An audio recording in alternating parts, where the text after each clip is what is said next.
ये इस वक्त आप लोग देख सकते हैं ये जो नमाज जमात के जैसा सिस्तानी साहब ने फतवा दिया है करबला से नजफ़ तक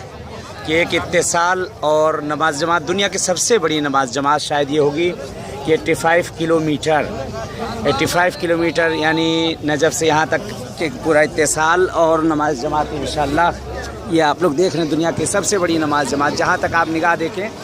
नमाज जमात के लिए लोग पूरे सड़कों पर और ख़याबान पे इस वक्त खड़े हुए हैं।